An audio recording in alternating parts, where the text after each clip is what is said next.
This podcast is sponsored by nobody. Hey dudes, welcome to Splat from the Past, the only 80s themed horror and sci-fi show where things can get totally radical.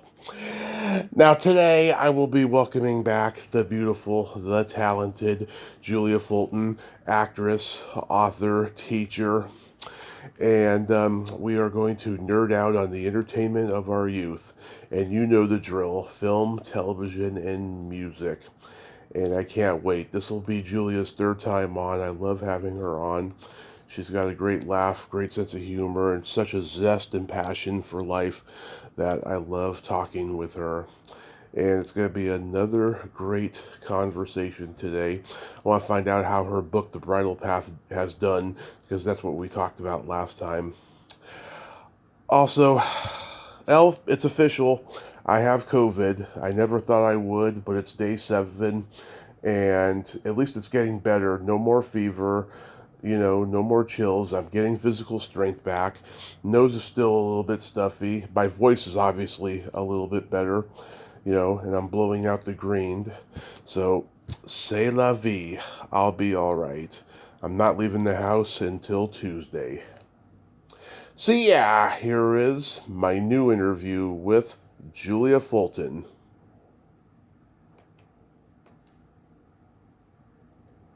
So going back in time, do you remember the first movie that impacted you as a child?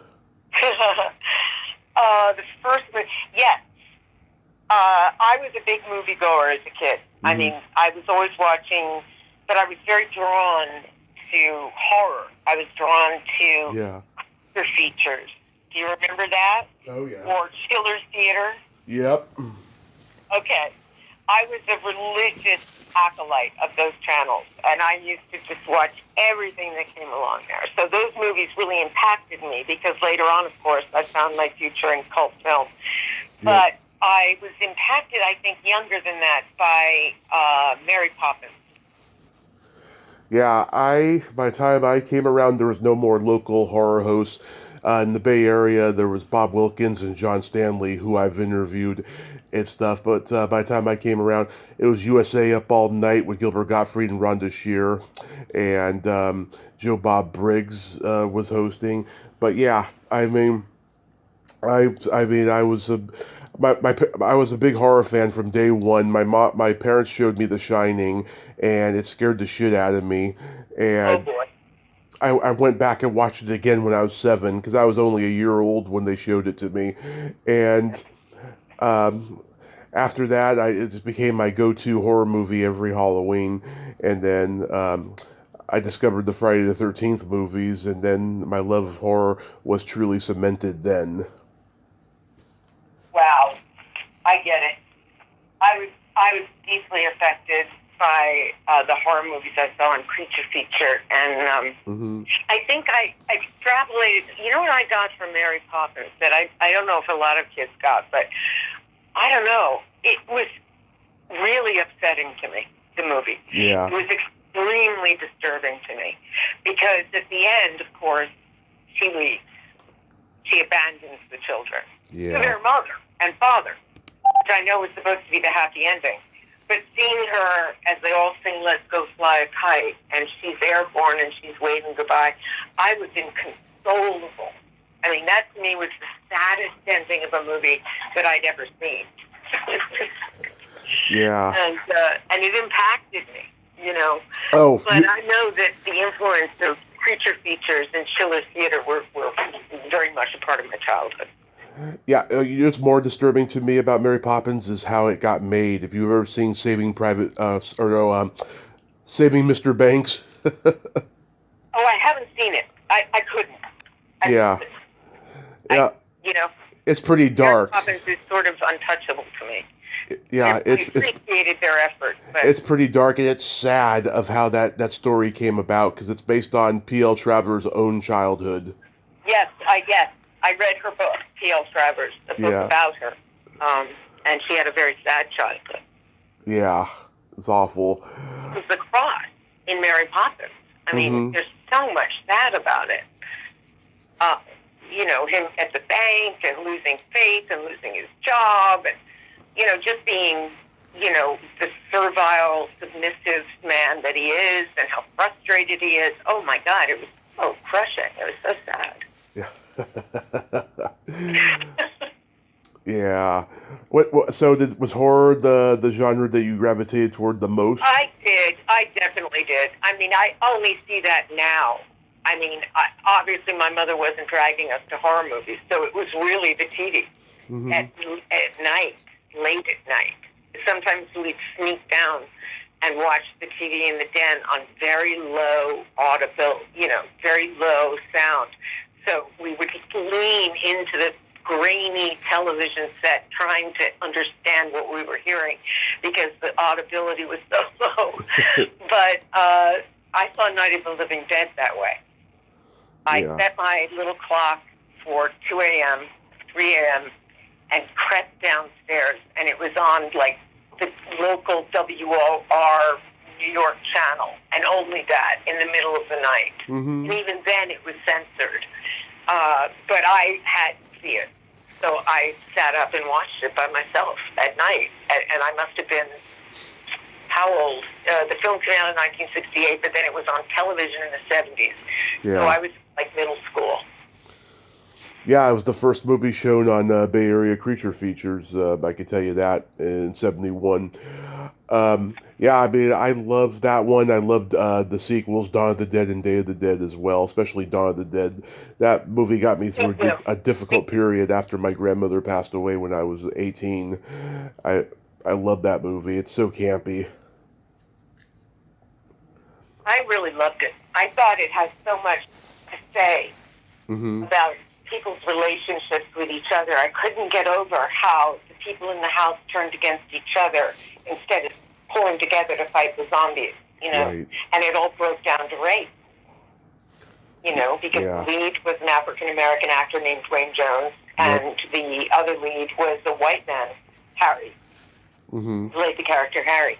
And they're confronting each other. And it's saying, it was 1968 or the early 70s, the race relations were so fraught out of the civil rights movement that to see an African-American actor be the boss and take over and be the leader was compelling to me. And, of course, the ending of the film was devastating. Oh, yeah. And I've talked to the lead Judith O'Dea and the little girl Kyra Schoen, and I've met them at conventions. It's just so thrilling and amazing to me that movie it keeps living on. It does. I show it in my cult film class, and once I explain social and political context around 1968, they can't believe what they're seeing. Yeah, I remember you telling me that last time that you showed it to your class. Yeah. That is so awesome. My cult film classes have trigger warnings. You got to be pretty brave. I just wrote a book for my new class that I started 2 years ago called Great Performances in Contemporary Cult Film, which I think is a place nobody is addressing.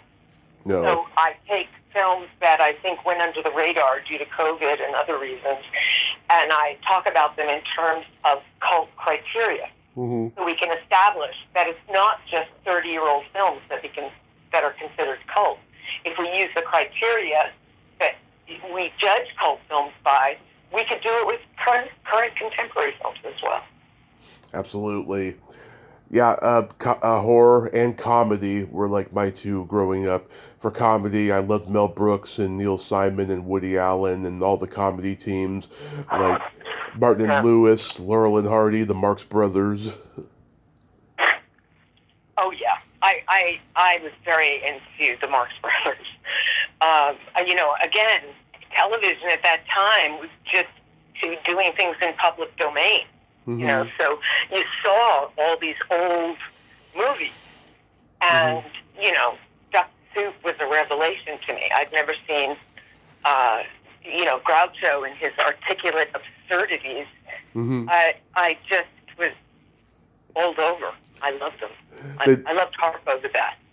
Oh yeah, they did the one where they're playing football, Horse Feathers. Horse Feathers, right. Yeah, Groucho's playing quarterback. He looks at the center's ass and says, "Fancy meeting you here." It's so funny. Well, know, I see Harold and Maude, Mm-hmm. Bud Cort and Ruth Gordon. That was shot in my hometown, by the way. And shot in, are you saying Oakland or? Yeah, San Mateo. Yeah, absolutely, San Mateo. Right. But Bud Cort, in his private life, moved in with Groucho Marx. You know what? I vaguely remember hearing that. Groucho said, you don't have a place to live, you're a struggling actor, I have a big house, I have a mansion, just move in with me. And he did. Wow. That was during he sort of had the Harold and Maude experience in real life, but not with a woman, Yeah. Groucho Marx. That was during the Aaron Fleming era of Groucho when he was being used and abused by her. Yeah, oh yeah. In his 80s, he had a much younger woman who was taking advantage of him when he had dementia and all that. Really, really sad stuff. Rob Zombie's been trying to make a movie out of it for years. Okay, that would be a good movie. Yeah, and I've interviewed this guy, Steve Stoliar, who was Groucho's personal assistant in those later years, and he's told me some pretty heavy stuff, I'll tell you. Oh, I'll bet. Yeah. That's a story. But yeah, I mean, God, the old Hollywood noirs I love. I love all the Cagney and Bogart gangster movies, Double Indemnity, even obscure stuff like The Narrow Margin, The Asphalt Jungle, Storm Warning, which is considered to be Ronald Reagan's only good movie, and stuff like that. I could never watch Ronald Reagan act. Or anything else, for that matter. Yeah. Well, it's a good movie where he's battling the Ku Klux Klan, and Ginger Rogers in a very rare dramatic role, and Doris Day is in it too.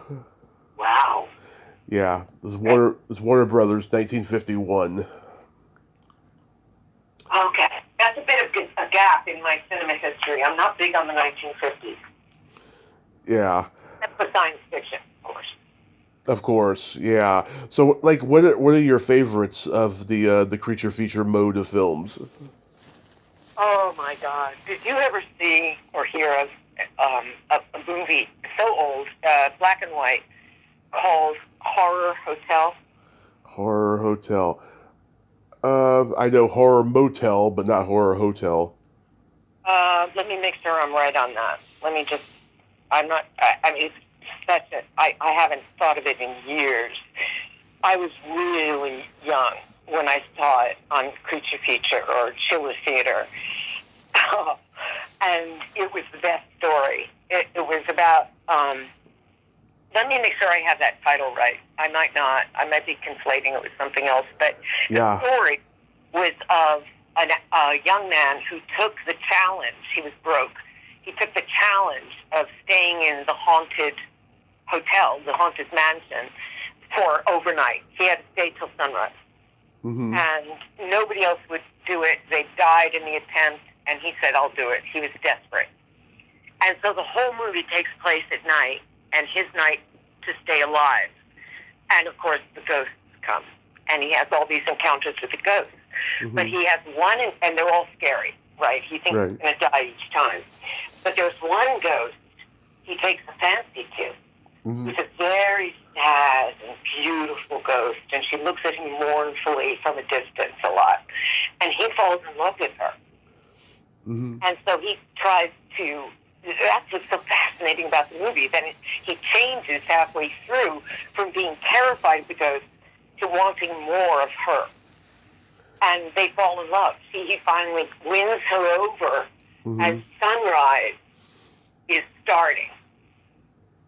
And she says, get out of here. You get the money. You know what I mean?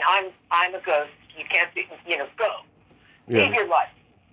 And she tries to protect him from the other ghosts who are trying to kill him at dawn. And as the sun rises, he runs out of the house, and he's looking back over his shoulder because he can't bear to leave her.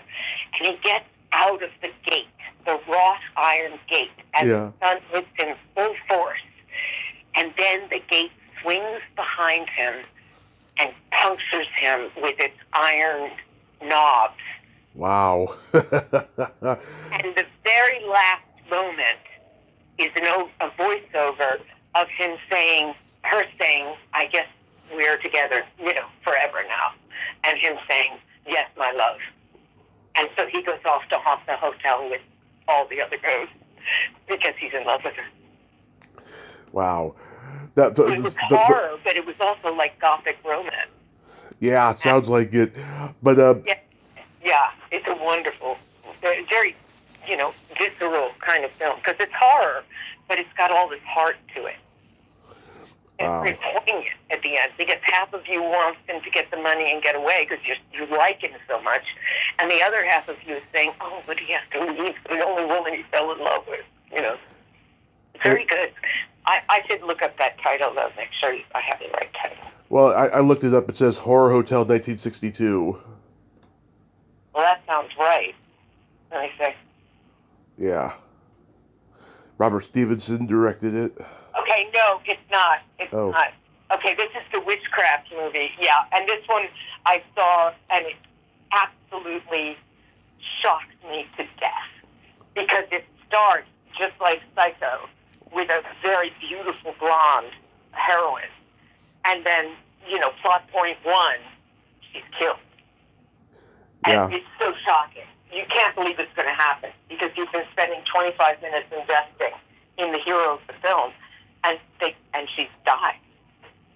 It's riveting, and it is witchcraft and wonderful actors. And no, that's not the one I'm thinking of, though. Yeah, the movie I mentioned, the Horror Motel. I was thinking of Motel Hell was the name of the movie I'm thinking of. That was 1980, but the movie you mentioned, oh my God! I mean that sounds like almost like a Twilight Zone episode. Yeah, right. I love Twilight Zone as well, and Night Gallery. Oh yeah. Gallery fan. Did you have any old movie star crushes? Sure. I was still very, very, maybe middle school when I saw Clark Gable's The Misfits. Uh-huh. And I was so smitten by Montgomery Clift, Clark Gable, and Marilyn Monroe. I had a crush on all of them. Oh my God, you're so naughty, Julia. I love it. I could not decide which one I loved more. And I've seen the movie a lot. And I think it's Clark Gable's finest performance. It's hands down the most visceral, heartfelt, nerve-wracking, edge-of-your-seat acting. I was worried. I mean, he died shortly after the film of a heart attack. And during the film that I see, I worry about him because he's so out there emotionally and connected. There's one scene where he's walking down the street drunk out of his mind, and he's careening, and he's yelling, and he's singing. And I've never seen anybody that, vulnerable and free at the same time on camera. So that really affected me. Yeah, Cary Grant was an early one for me. My mom had a paperback novel of or paperback bio about him that I used to read all the time, and I remember that was the first time I learned about his 1980 lawsuit with Chevy Chase. When Chevy Chase was on the Tom Snyder show, and Tom Snyder said to him, they're calling you the next Cary Grant. What do you think about that? And he said something like, well, I'm not gay. And then Cary Grant found out about that and sued him. Oh, really? I didn't know that. Yeah, I mean, at the time, people knew about it, but it's one of those things that fades, that it's not a big deal anymore to talk about anymore, Right, but at the time, what a major scandal. Yeah. Yeah. And I also like Natalie Wood. My dad... Oh, Natalie Wood, West Side Story. That was a big one in our house. We had the album. We played all the music constantly. We pretended we were Natalie Wood. Yeah. Absolutely. Yeah. That was my dad's first crush as well. And stuff like father, like son. Do you remember your first, drive-in experience? That's a really good question because we did have drive-ins, but they were dubious. They weren't considered unsafe. Wow. Bad bad mojo went down at our drive-in theaters on the Jersey Shore. So I really didn't see many movies, and I didn't know anybody with a car. So I really didn't get the drive-in experience. Yeah. Later on, I did. Later on, for fun, we'd go and see some really bad movie at a drive-in. Yeah. Like, you know what I did see? Wait a minute. Mm-hmm. Faster Pussycat Kill Kill. Oh, yeah. That was a drive-in film, you know. Yeah.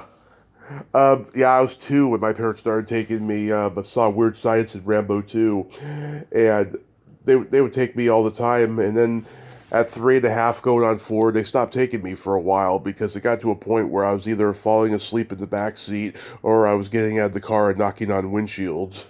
Okay, right. that was the distraction.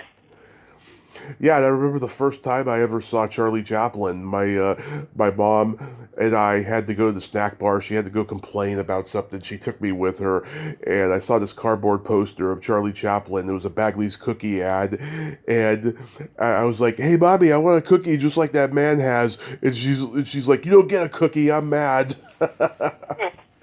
And then when we got TNT a few years later, I loved Charlie Chaplin. They used to have like movie festivals of his. Oh, great! Yeah, right. Yeah, and I still have several of his films too. So getting into television, I was born in 1983, and I watched all the sitcoms from my parents' generation and stuff. I Dream of Jeannie, Addams Family, Munsters, Gilligan's Island, Green Acres, Batman, The Monkees. I had a crush on Davy Jones. Did you watch all the sitcoms that were on when you were a kid? Oh, wow. I was much more interested in Lost in Space. Okay. Boy, did I love that show. I just loved that show. I loved Dr. Smith. I loved Will Robinson. I loved The Robot. Mm-hmm. The Danger of Will Robinson. And I loved the funky, over-the-top sets, that were just like cardboard cutouts of mountains or Martian landscapes or, it was so cheesy. But I loved it. I interviewed Marta Kristen last year. Oh, cool. Yeah, she was okay. She's beautiful and she knows it. Pretentious and European. Oh, well, that'll happen. Yeah, but it was good to talk with her at least. Yeah, you probably remember the time tunnel. Oh yes, I was very much. But by then it was really Twilight Zone, Night Gallery, Time Tunnel, Land of the Dinosaurs. Oh yeah, Land of the Giants. Land of the Giants. Oh boy, did I love that show. Deanna Lund, I met her at her last Comic-Con. Oh, you're kidding. Oh my God. It was wonderful. Oh my God, she did one of the last Star Vehicle movies that Jerry Lewis did before he left making films to focus on his telethons. It was called Hardly Working. And she had an 8x10 that she pulled out of her bag of the two of them on that set. And I bought it and I cherish it. Oh, what fun. Yeah. Oh, that's great. She was wonderful. She was like 80 years old. She's eating pizza and drinking Pepsi. I interviewed her daughter Michelle Matheson like 2 years later and stuff, and I told her that, and it just warmed her heart. Oh, that's great. That's wonderful. Historical. Yeah. You were, one of the last to see her. Yeah, one of the last. And what's his name? Gary Conway was there. And then the man of color, Marshall, he was scheduled to be there, and he ended up canceling due to sickness, and then he passed away not too long after that. Oh, okay. Okay. Yeah. Yeah, fun. Yeah, they were the only major guests of that con. It was a really small rinky-dink one, and I only went because of Deanna Lund. I had no other motivation to go.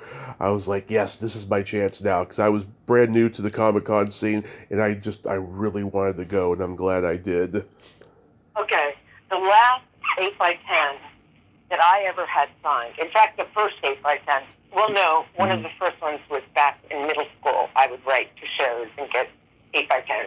Yeah. But I, as an adult person, I was lucky enough to be invited to South Dakota they were doing a commemorative for Mount Rushmore, and they had a lot of actors reading speeches, and I read a couple of speeches, and Barbara Eden was there, and I had just done a TV movie with her, and it was fun to see her again. But Jimmy Stewart was there. Oh, wow.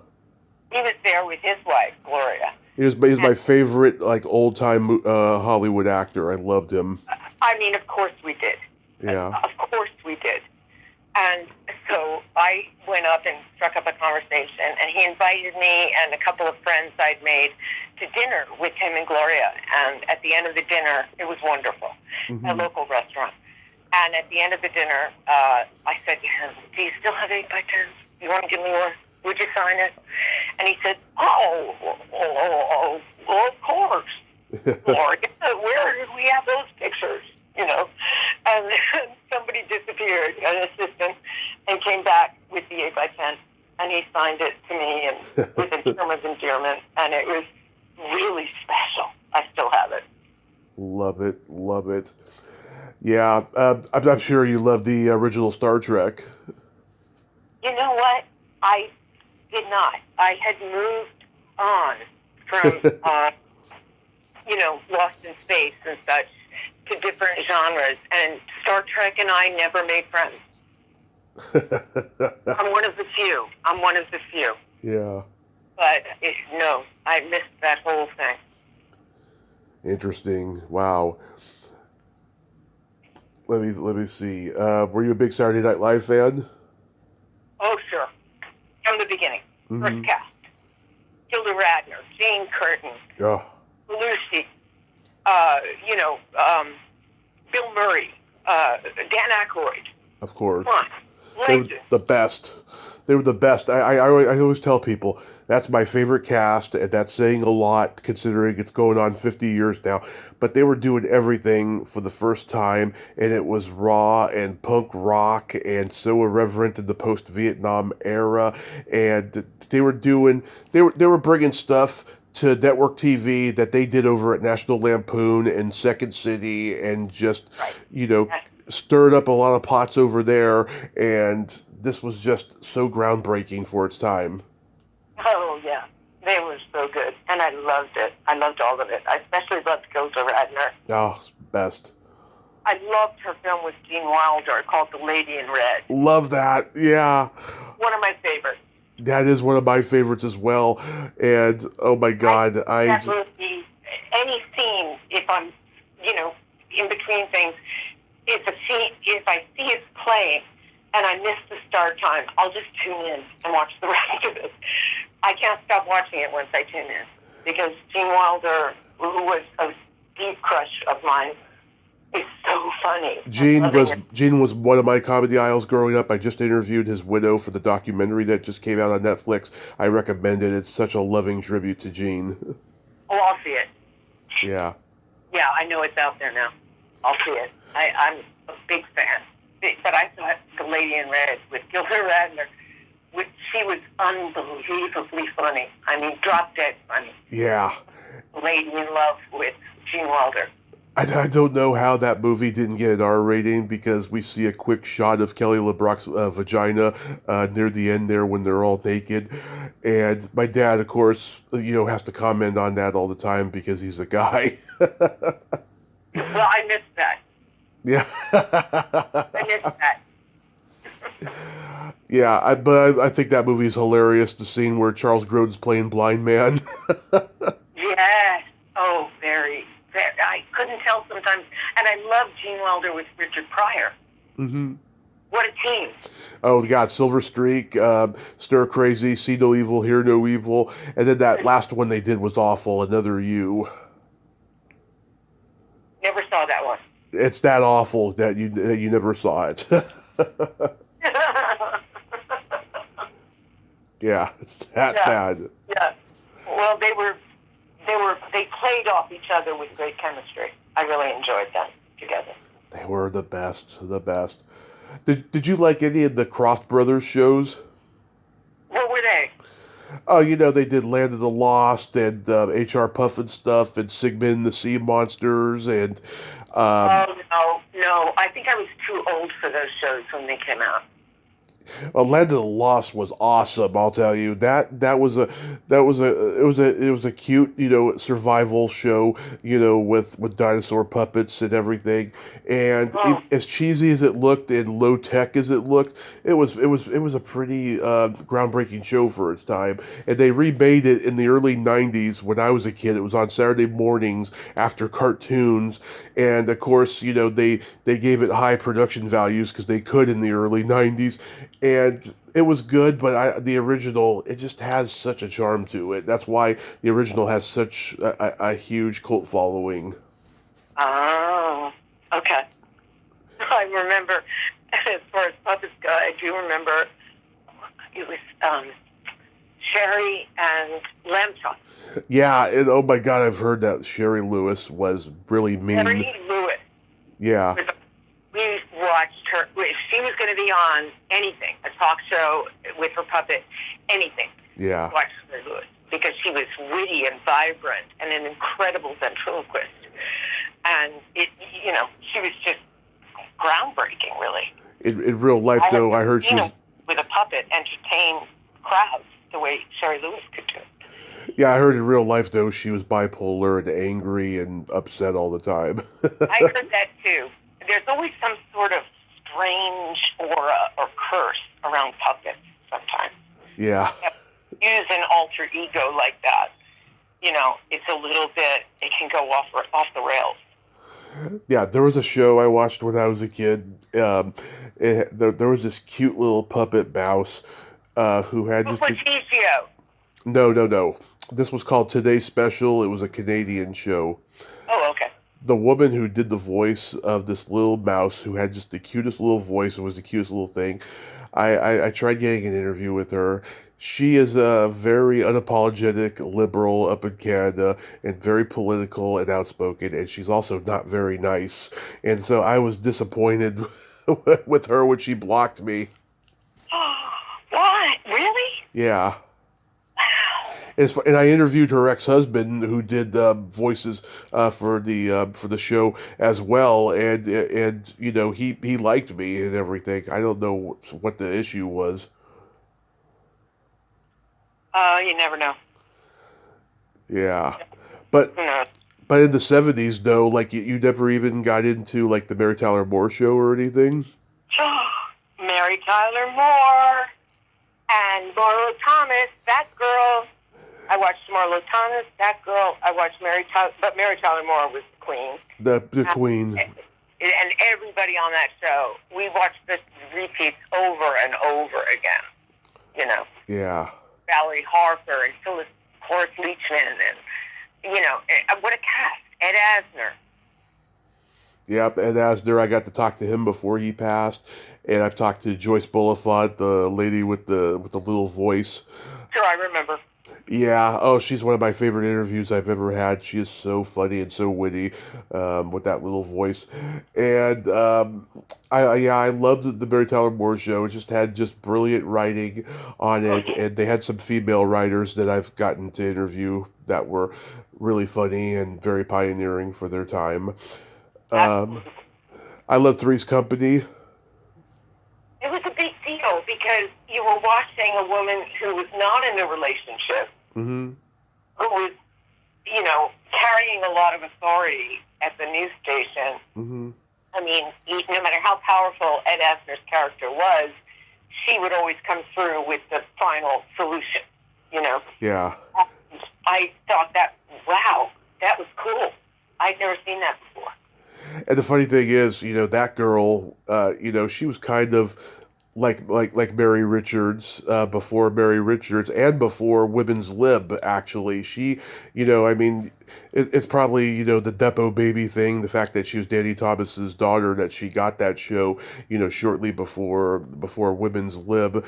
But then, when Mary Tyler Moore starts, at the beginning of Women's Lib, next thing you know, there's so many women plots and leads in 70s programming. There's Laverne and Shirley. There's Mary Hartman. There's the Bionic Woman. you know. Sure, right, of course. Yeah. Yeah. $6 Million Man to the Bionic Woman. Yeah. Up those of them. Yeah, the Glenn Larson shows. I was talking with somebody the other day about those, about how Glenn Larson was a musician in the 50s. He was in the Four Preps, and after they broke up, he decided to go into producing television. And whenever a movie hit at the box office, he would try to copy it on TV. And when Star Wars hit, he did Battlestar Galactica and stuff like that. And he was also a well-known plagiarist. He did all of his shows at Universal, and he would go on to the other sets and steal scripts and pass them off as his own. And James Garner confronted him on it because he stole some Rockford Files scripts, and like their cars were like parked next to each other at Universal, and James Garner punched him. Oh, James Garner. Yeah. Rockford Files. Absolutely.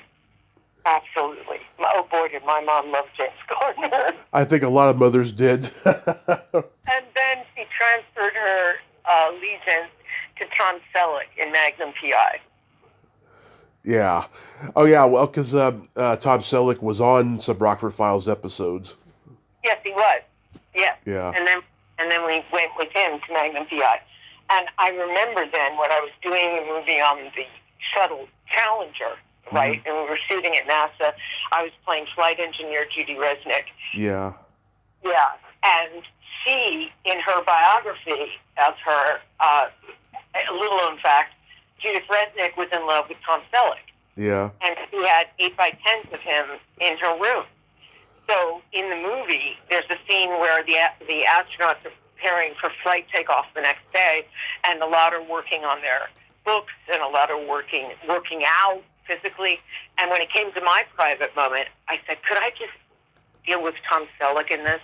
Because I was thinking for my mom, I just wanted a picture of me with Tom Selleck in the 8x10. and we got it. That was my private moment, was dealing with my 8x10 of Tom Selleck. Oh my God. Yeah, it's funny. There was an episode of Magnum P.I. It still makes me laugh. The trumpet player, Chuck Mangione, was on there. And, Chuck Mangione, he's this little Brooklyn Italian guy who always looks and talks like he's stoned, like constantly. But when he plays the trumpet, he is such a genius. He can play anything. And there's this episode that he's in. Magnum is trying to get information from him, and he cuts him off and starts playing his trumpet every time. And then finally, he goes on a ranting monologue.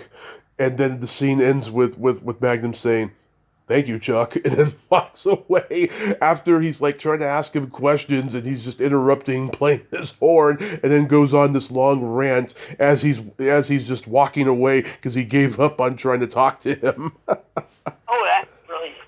It's pretty funny. That's fun. That's over the top writing. I love that. Yeah. And have him play his instrument through the whole thing. Let's see, music. Do you remember the first album you ever bought with your own money? Own money. Yeah. It was Emerson, Lake, and Palmer. Oh my God, I love those guys. Emerson, Lake, and Palmer. I was addicted. I loved them. And that was a big deal. But then everybody that I knew, and myself, went out to buy Bruce Springsteen's Greetings from Asbury Park because I lived there. Mm-hmm. And it was a groundbreaking, of course, album that shot him into stardom. But for us, it was the local guy at the Stone Pony Bar who was making good. because the Stone Pony Bar in Asbury Park, I hope I can say this, was known at that time for letting in minors. It was what? They would let in minors. Oh, okay, yeah. Into the bar. And so we kind of sneak ourselves in, and we could watch all kinds of musicians, but Bruce would be there all the time. He was the Stone Pony guy. And then it was like, oh my God, now he's a big star. He put out an album. And it's Asbury Park. It's our town. And it was a big deal. Culturally, it was a big deal. We were on the map. We have a venue in Redwood City called the Fox Theater, and occasionally they'll have, like, you know, someone who used to be like on the A-list back in the day, whose career has died down but still legendary and people love him, you know, playing there. And Carl Palmer was scheduled to do a concert, and I looked at his set list. There was no Emerson, Lake and Palmer songs. There was no Asia songs. It was all drum solos and instrumentals from his solo shit. And I'm thinking to myself, who the fuck wants to see that show? You know? Not the one I would have gotten a ticket to, yeah. I wanted my ELP. It's boring, yeah, just to hear drum solos. I mean, it's good to hear, you know, some of them during the show, but, like, I don't want to hear the whole concert to be that, you know? No way. I remember going to another bar that let in minors at that time. They listened to Bruce Springsteen's piano player. Okay. He was a classically trained pianist, and nobody knew that. And he was on Greetings from Asbury Park. He ended up leaving the band, but he was really good, and we had a crush on him. So my sisters and I went to his little set at a bar. I think it was Asbury Park, or one of the little towns outside. And it was a little stunning in the same way because he was doing all instrumentals, all classical instrumentals, the ones he had composed. And it was beautiful, but it's not why we got a ticket. Did people expect to hear some Springsteen songs? Yeah, it was like, aren't you going to play a little bit of Thunder Road? No, you can't do that. I know. We didn't. No. You can't do that. I love it, though, when guys who are like in all these bands are playing all the band songs. Michael Schenkar, who was in UFO and Scorpions, and he had a slew of his other bands. His ego is huge, right? I mean, he is a great guitarist. He'll do dozens of songs from all those bands in one night at his concerts. And I love that, you know, he's got fans from all those different sources that he satisfies. Wow. Yeah. Wow. I would buy a ticket to that. Yeah, he is great. You know, his brother is just as great too. I saw Scorpions, and his brother, oh my God, he came out in the getup that he has on the cover of Scorpions' Blackout album with the mustache and the curly hair and the glasses and the mummy bandages. Yeah, he looked like Frank Zappa in mummy bandages on that cover. And he came out in that getup when the song Blackout started, and it continued on for No One Like You and a couple of the other songs that are on that album. Wonderful. Yeah, I loved it. Yeah. But my first album I ever bought with my own money when I was 8, my grandmother gave me birthday money. I was an MTV kid, so I had Phil Collins' No Jacket Required and Poison's Look What the Cat Dragged In because I loved seeing the videos on MTV. Oh yeah, MTV. I sure remember MTV. Yeah, I mean, God, their headquarters was in New York, and being in New York, I mean, it was huge for New Yorkers. You bet. Yeah, I was still at the Eastern Seaboard at that time, so, you know, I got all of it. Nina Blackwood, I interviewed her a few years ago. You know, she used to have that exuberant, you know, voice with the New Jersey accent. Now it's a lot more darker because she used to smoke a lot of cigarettes. I'll tell you. Well, that'll happen. Yeah, but she was really, really cool. We had a great conversation.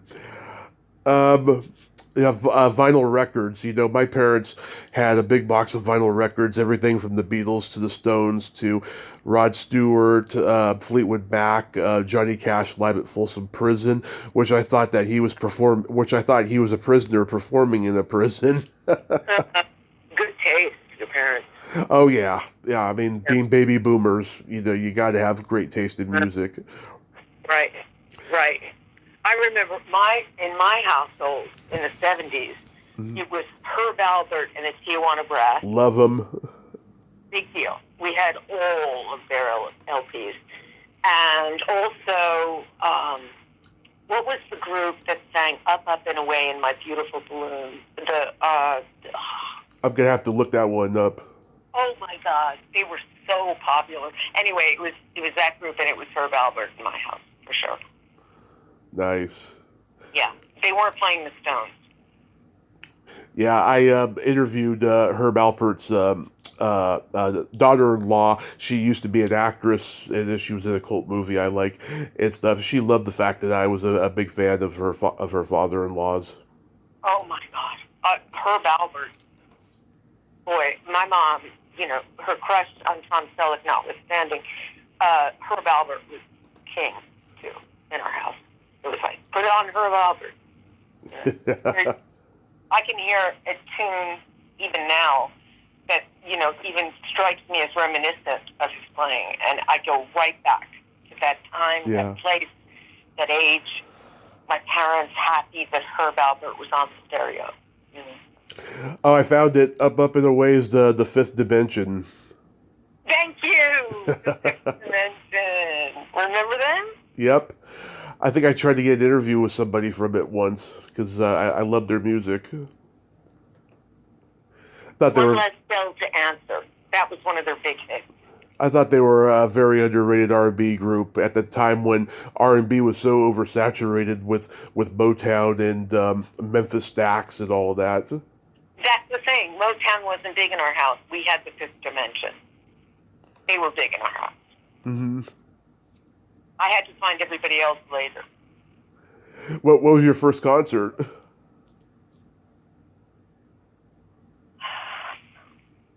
Okay. Mm-hmm. I think my very first concert was my mom took me to Cherry Hill, New Jersey to see Liza Minnelli.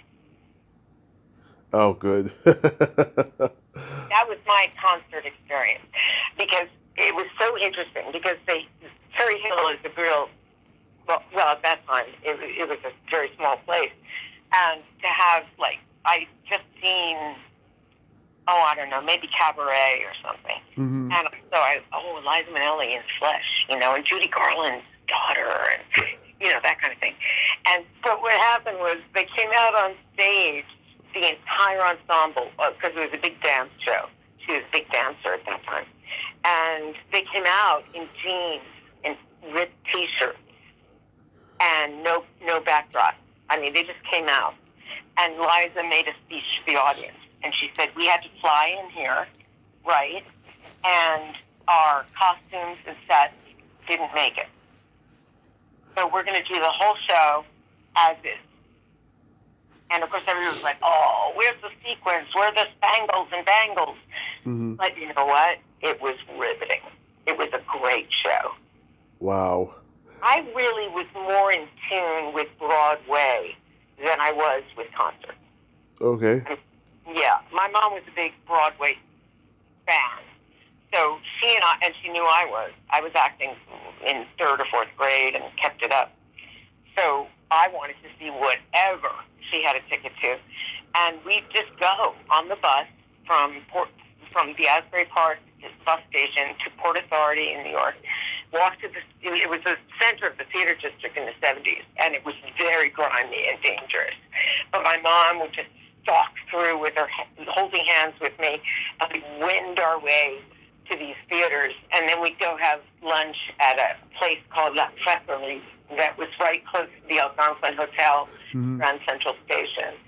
And it was all magic, And then I ended up writing a story that got published, and they had a luncheon for the writers that got published at the Algonquin Hotel. Yeah. And I took my mom. And so I was paying her back for all those Broadway tickets because we sat at a big table with all the writers who were judges, and it was wonderful. At the Algonquin, the round table, the history, the ghosts. It was wonderful.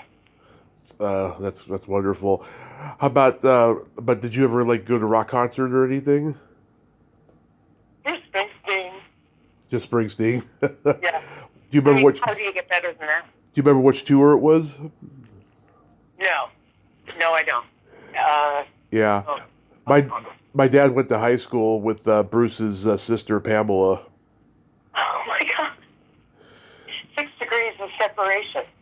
Yeah, because the family moved to California after Bruce graduated high school, and she was in my uncle's class. My dad was older, and he was like the go-to guy for pot and alcohol. And about 6 years ago, I just sent her a DM and told her who I was and said hi. I know she's rejecting the whole nostalgic cult film world and everything. And she said to me, "Oh, tell your dad I said hi. He was the nicest guy I knew when I lived in San Mateo." Oh, that's nice. Yeah. Yeah, that's great. Did you tell your dad? I did. He liked it. Yeah, that's the nicest thing anybody can say. Yeah. Do you remember your first makeout song? Yes, I do. Mm-hmm. It was Led Zeppelin, Stairway to Heaven. Oh my God. Come on, Stairway to Heaven. Yeah. It was the time, but you know why? Because it was the only time we were allowed to slow dance at the dance. It was when Stairway to Heaven came on. And then, of course, when it goes loud, you break apart and you start rock and rolling. So Yeah. it was considered safe as songs go to play at a dance. Yeah. But it was the makeout song. It was the makeout song. If somebody asked you to dance for Stairway to Heaven, yes meant yeah, let's make out. Not just listen to the song. Yeah, mine was Janet Jackson's Love Will Never Do Without You. Right. Yeah, I just love that song. I always did, even before that happened and stuff. Me too. Yeah. Big Led Zeppelin fan. I saw Stairway to Heaven done with what's her name? And from the group Heart. Yeah. And she sang Stairway to Heaven at the big tribute to Led Zeppelin and Robert Plant. And Plant cried during the performance, and afterwards said he had never realized the depth of the song until he heard her sing it. I saw Journey and Steve Miller perform, and during Steve Miller's set, Neil Schon from Journey went up on stage, and they started doing an acoustic medley, and they ended up doing Stairway to Heaven. Oh, that must have been fun. Yeah, it was. I bet. You've been to some wonderful venues. I've been to some great ones, yeah. Best concert I ever went to was Rush. Oh, I love Rush. Yeah, their last tour. What was the anthem? I had just gotten out of the hospital from my accident. I was frail and I was very weak, and that concert was just so wonderful. They had spinning laundry machines on stage. They had screens with these funny videos in between songs, with like Jerry Stiller having pigtails and saying, "Don't call me Heidi." And like Eugene Levy doing an introduction to Rush's encore. It was really, really cool. Oh, they really, no matter what, they were cool. Yeah. Rush is cool. It was a long show, like almost 3.5 hours, like 30 songs, 35 songs. It was great. They did not disappoint, I'll tell you. And I love that. It was just fantastic. Yeah. I've been to some great concerts. Alice Cooper was the first big concert I ever went to. I had just lost a football game in high school that was huge, and this was the great way to end a shitty day. And Oh my God, he was just fantastic. Wow. Cool. Yeah. Did you have any comedy records growing up? Yes, we did. You know who was big in our house that we just lost? Bob Newhart. Oh, yes. Bob Newhart. He was big in our house. We had all his LPs. And his humor and his phone, he was popular for doing phone calls. Mm-hmm. His comedy routine, never forget it. We were on the floor every time we heard it, and we heard it 100 times. Mm-hmm. We had Lily Tomlin's This Is a Recording. My mom loved her. She had that album. Cheech and Chong's Big Bamboo. National Lampoon's Dinner Comedy Hour, which had Magical Misery Tour on it. That still cracks me up every time I hear it. Your parents sound really interesting. Well, they were very open-minded, liberal, hippy-dippy, baby boomers, and, you never had to hide anything with them, although I did just because I was an insecure kid, and they just, saw things differently than other people, and passed it on down to us, Right. That's wonderful. Yeah. It's gratifying. And the fact that I still have them it's one of the most miraculous gifts in the world. Yeah, you're lucky. Yes. So how's the book doing, The Bridal Path? The Bridal Path. It's out and about. I got the best review I got was from a place called Reedsy on Discovery. It's a publishing company, but they do book reviews. And I don't know how I got this person, but it was the most satisfying review I've ever gotten, including my acting resume, because she totally understood my point of view. Mm-hmm. She completely immersed herself in the book, and she got everything. And she wrote it all out in the review. This and this and this and this. I mean, it was the most detailed, intelligent, and overwhelmingly positive review that I've ever gotten. Mm-hmm. So I'm a little bit, I'm happy about that. That is so awesome. Yeah, I had to ask because, last time we talked, you were just so passionate about it and told me, everything about it and stuff. Do you have another one you're working on? Yeah, well, the book that I just published, I'll be using in my next course, and that is Great Performances in Contemporary Cult Film. And I'm really excited about it, and I'll tell you why. Mm-hmm. Because in the market research I've done for my classes, I was always looking for a text that would be what I was teaching or relative to what I was teaching. And in contemporary cult, which was where I wanted to break ground, there's nothing. Nothing. So I wrote a book. And I basically just took from my lectures and research and modeled it after my class, doing it in the order that I teach. And I'll use it as text now in August for summer session, and then again in the fall, and then again probably in the spring. That's so wonderful. And very excited by it because it's a niche. I'm making the argument that there is such a thing called contemporary cult. It is not acknowledged in research. Nobody is saying there is such a thing as contemporary cult. I say there is, and I make the argument in the book.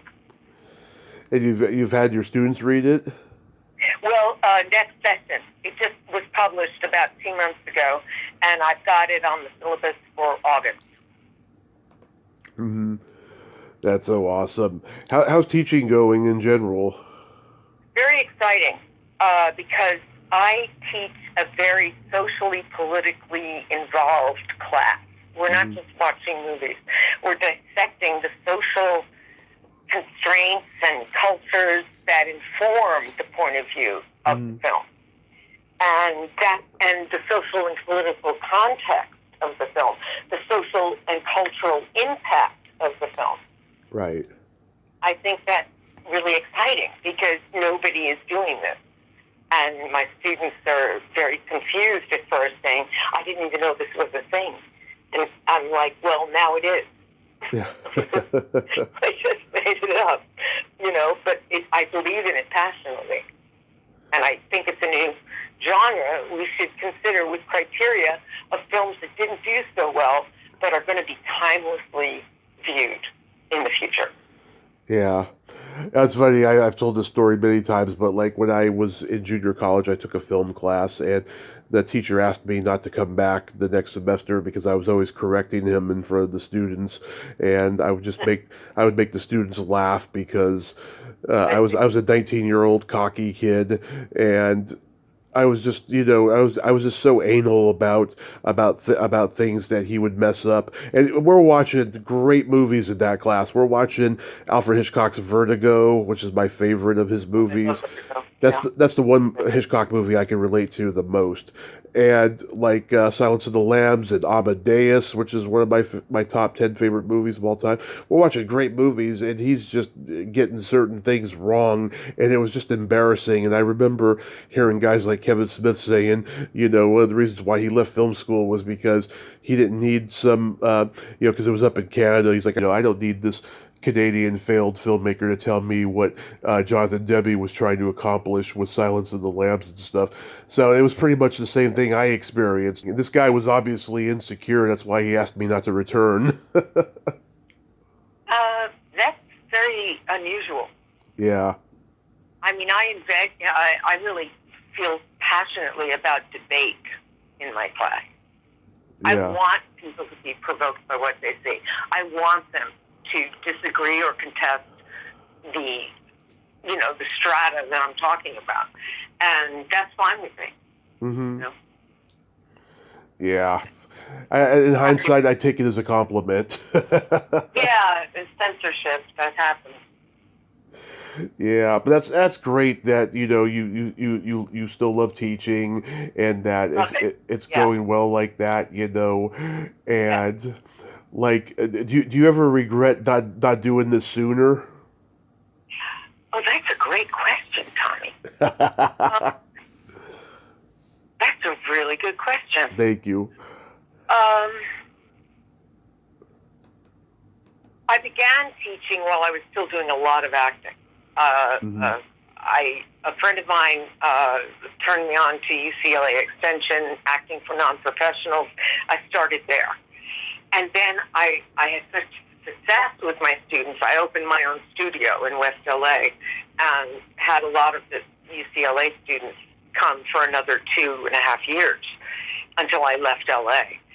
And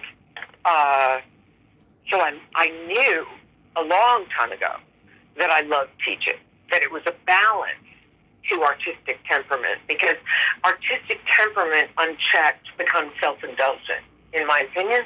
Mm-hmm. It becomes spoiled, it becomes solipsistic, it becomes navel-gazing, and you don't break new ground, and you get scared of taking chances, and all that kind of, deterioration sets in. But when you're teaching, you have to articulate what you only do unconsciously. Mm-hmm. And by articulating it, you are understanding it in a different way, a better way. It helped my acting. So I found it a wonderful balance to teach and be an artist at the same time. And I still feel that way. Only now I'm working on poetry. I'm going to have a poetry collection probably in 2 years. Nice. Maybe less. But I've got the publisher excited about it, and I'm just going to figure out what poems I want to include. But it's important to me. I belong to poetry groups where I read aloud and that kind of thing. And I just find I come from theater, and that's all about collaboration. It's not about, I did this myself. I made this myself. This is my painting. Mm-hmm. It's not like that. It's a collaboration between artists of light and design and scenic design and directors and writers. And you all have to improve each other. And I love that, and I've never lost that. And for me, the teaching now is really about engaging students in critical thinking, which I don't think other classes are asking them to do. I think other classes are all about their engineering or their medicine or their biology, and it's all scientific, and you just give the correct answer, and that's it. I'm asking them for critical thinking. And they're like very bulversed by that. They're very overwhelmed by that. And I love it because by the end of the class, I think they are more articulate, connected to themselves, humans. Mm-hmm. So you got in at the right time, is what you're saying. Yeah, for me, I did. I mean, and then ultimately, I was interested in acting, I'll be honest, for big parts. I was never the actor that was going to end up doing the one day on, a show. Yeah. I wanted, if I wasn't doing something provocative and challenging in the work, I lost interest. And that's what happened with casting in Hollywood after 35. They start to give you safe roles. I mean, God, at 40, you're being handed grandmother roles. And I just was shocked by that. And I thought, that's not why I got into acting. But I do know what I'm doing with teaching. That is I feel beautiful. like I have a mission, and I still have a passion about accomplishing it. Mm-hmm. That is beautiful. Beautiful. I got a joke for you, Julia. What a pleasure, Tommy. Okay. What kind of meat does a priest eat on Friday?